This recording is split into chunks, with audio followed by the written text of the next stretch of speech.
Hello everybody, my name is Jemmy and today I would like to continue my series of making a Python bot. Today is part 2 and we're going to be continuing our basics for our robot. So yeah, let's go ahead and get straight into it. First things first, again, open Visual Studios. Okay. And this is our part 1. If you haven't seen the video, you should go check it out. It's just covering some basic Python commands like printing, if else, concatenation, commenting, and arrays. Today we're going to be covering dictionaries, for loops, while loops, and also functions. And yeah, let's go ahead and get straight into it.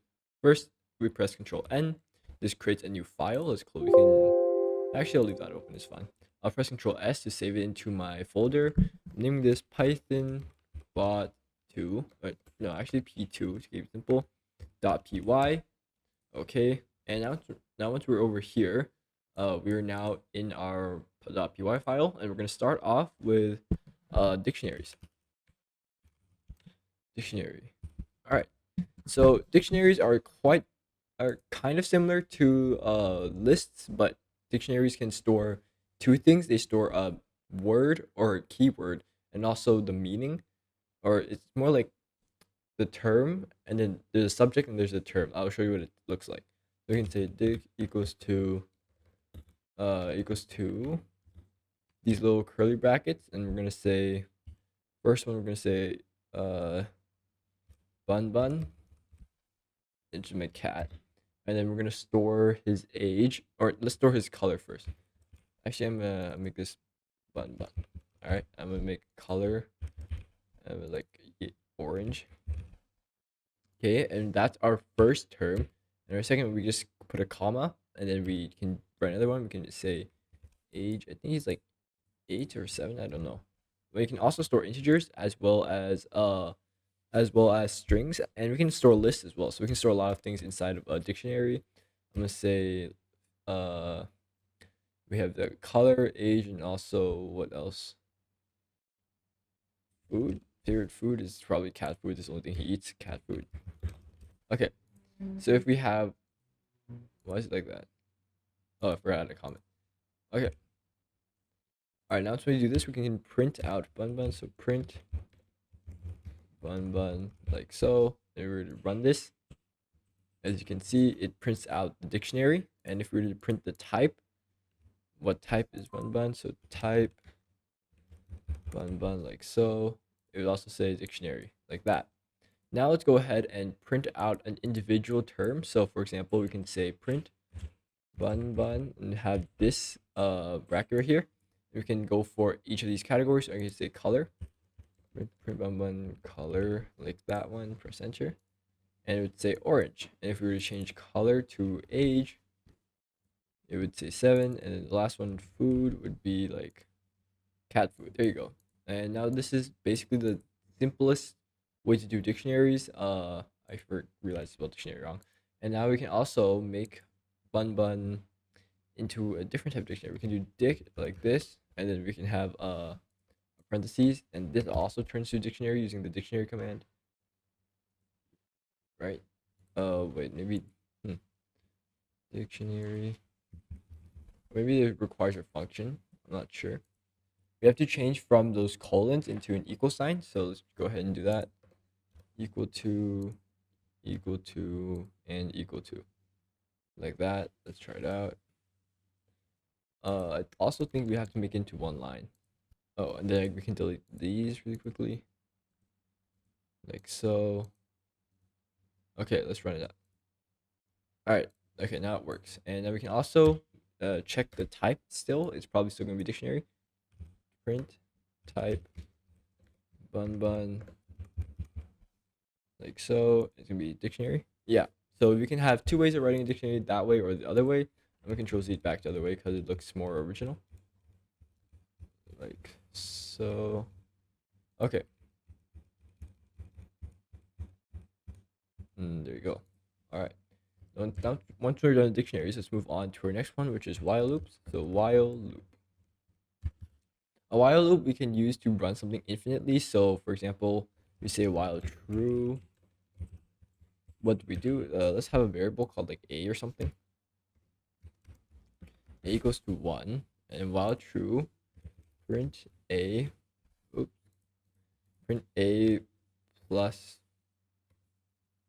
equal to 1. Okay, does this work? I'm gonna comment this really quickly. 1, 2, 3. Okay, try it out. A plus 1 is an invalid syntax. What if we go into here and we say a plus equals to 1, which basically adding itself, and do that. Okay, and also I'm gonna import time because we need to slow it down just in case it goes too fast. So import time. We can go time dot sleep. Well, let's say like 1 second. Okay, let's try it out. 1, 2, 3. As you can see, it will go on forever unless we stop it. So let's go ahead and type. Okay, wait. Let me just trash this. All right. After that, that's basically the while loop. If you want something to go on for a long time, that's what you can use it for.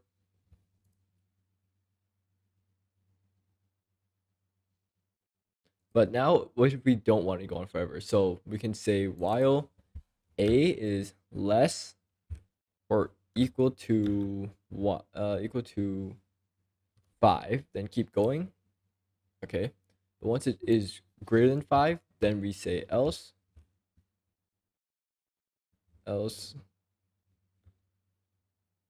break, like so. Does that work? I'm not sure. But I have to have an if.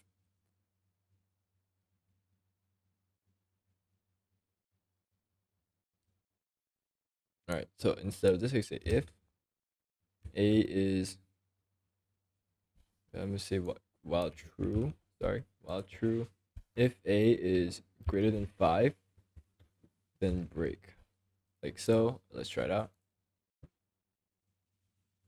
1, 2, 3, 4, 5, break. There you go. So that's basically how to stop a while loop. You can keep adding it and then break it after that. All right, once we're done with this, we can move on to our next one, which is the for loop. The for loop is quite similar to the while loop, but it's more easy to control.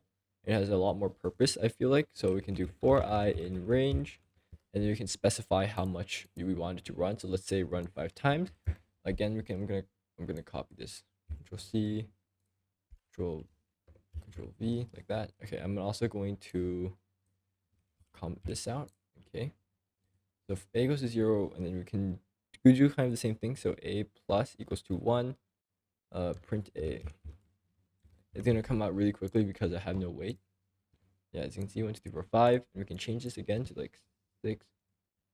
Yeah, and it goes to 6. Another way to use for loop is if we were to have like a list, for example, or an array, we can do something like this.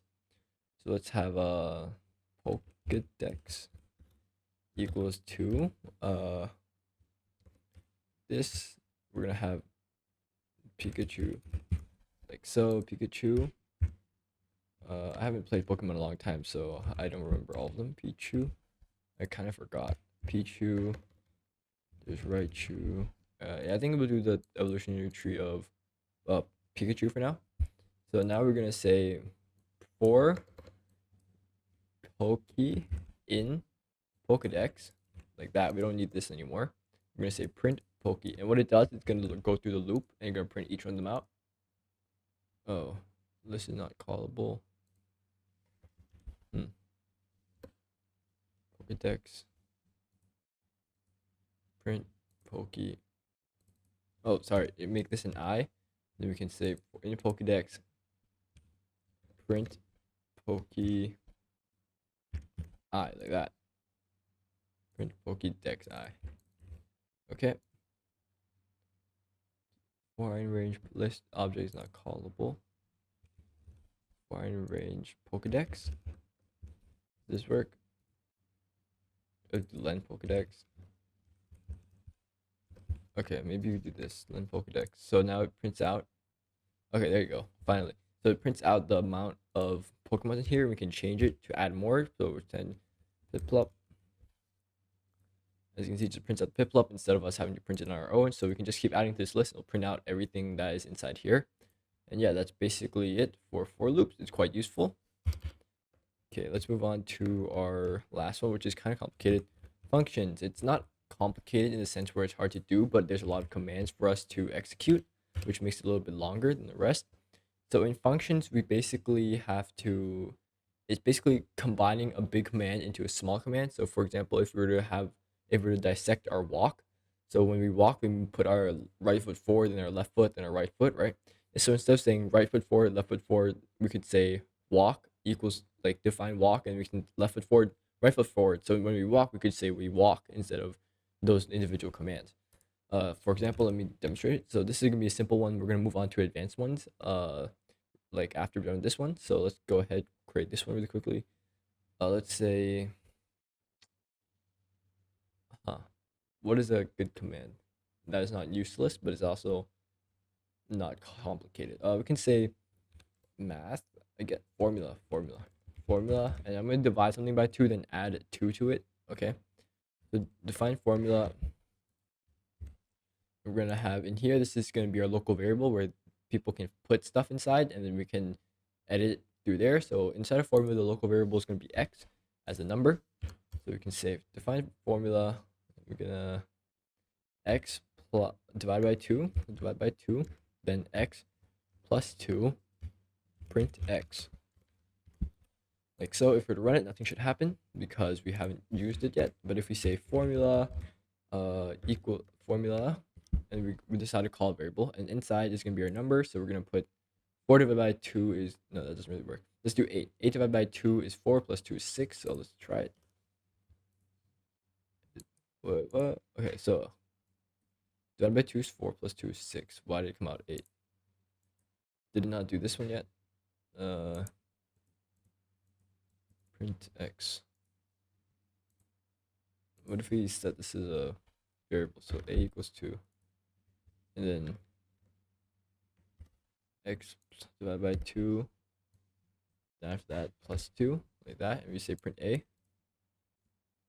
Alright, now this works because I think if we print x, it'll just print out whatever we put inside. But now, since we make a new variable, we can now make it work. So let's do 12. 12 divided by 2 is 6, plus 2, 8. So it should be 8. There you go. So this is a simple formula that we can use.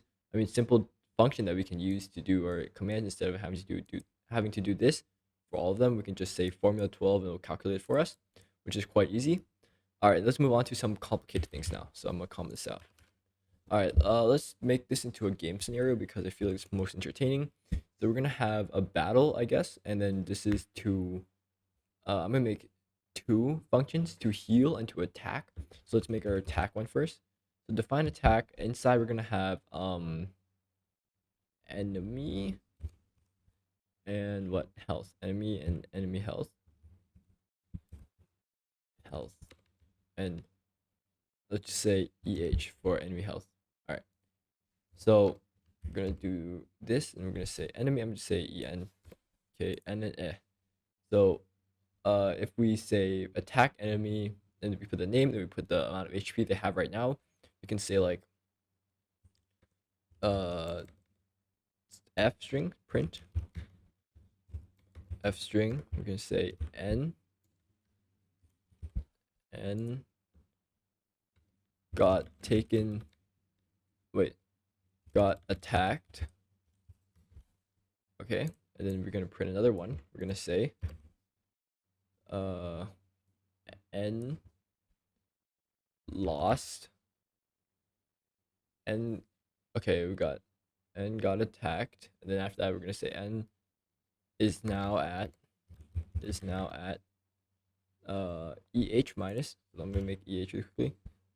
Current health. So I'm gonna say H equals to EH minus, let's say 20. I'll put D for damage actually. H minus D is now at H. Oh, F string. H. Like so. Alright, so that's our attack. We can try testing it. So we can say attack. Who are we attacking? Let's say we're attacking Bun Bun. Bun Bun. Okay, and then no, let's not attack. Let's attack right on. Okay. And then we're gonna say EH is his current health, so 100. And then attack him maybe for like 10 HP. I'm not gonna put these in that. Okay, 10 HP. Like so, if you were to run it, we'd say Rhydon got attack. Rhydon is now at 90 HP. 90 HP. Okay, which makes sense because basically we put our string in and then it subtracts its current health from the damage we put in, and 100 minus 10 is 90. So as you can see, this is how to make a function that's a little bit more complicated. So it has 3 local variables. All right, now I'm gonna make a heal. So heal a character. This is the current health, and let's say our heal. So what should health health? I'm gonna say life, I guess. So EH plus life instead of subtract. Okay, and that's it. So instead of heal, we can say heal Rhydon at 90. Let's heal for 20. Bam. Now it says, okay, I got so good attack. Rhydon got healed. Okay, let's try it again. Rhydon got healed. Rhydon is now at 110 HP. There you go. So that's basically these two functions, but there is more as well. We can have this in a separate folder and call it from this one, from that file. So let's go ahead and make a new file. Control N. We'll save this as functions.py. I'm gonna grab both of my functions and put them aside. So Control C, Control V. I'm gonna comment this function like so. I'm gonna save it. Make sure to save, either else it won't work. And then now I'm gonna call it from here. So if we were to run this right now with our heal with these commented, as you can see, it does not work because heal is not defined. However, if we were to do something like this, from functions, right? It's our folder name, functions, import star. When we import star, we're basically saying import all the functions that's inside of this file. But if we don't want to import everything, we can just say import attack like this, and it'll only import attack. So heal won't work if we try. As you can see, it still won't work. So let's do import star like so. And as you can see, heal, the squiggly marks went away, and now it works. So yeah, this is what I'm trying to say, that it does work if you call it from a different file. And if we were to change something in this file, for example, if I were to change HP to mana, let's say mana like so. And if we don't save it, it's still going to say HP because it didn't update yet. But if we Control S, come back in here, it's going to change to mana. So yeah, make sure to save it if you want to ever do something like this. It's going to be useful in like bigger projects where you don't want your functions to get cluttered in your code. So you separate them to another file. This way you can also carry it around and you don't have to copy paste into different projects. And anyways, that's it for this video. I hope you enjoyed and learned something. In the next video, we're going to be covering some more basics. And yeah, that's it. See you.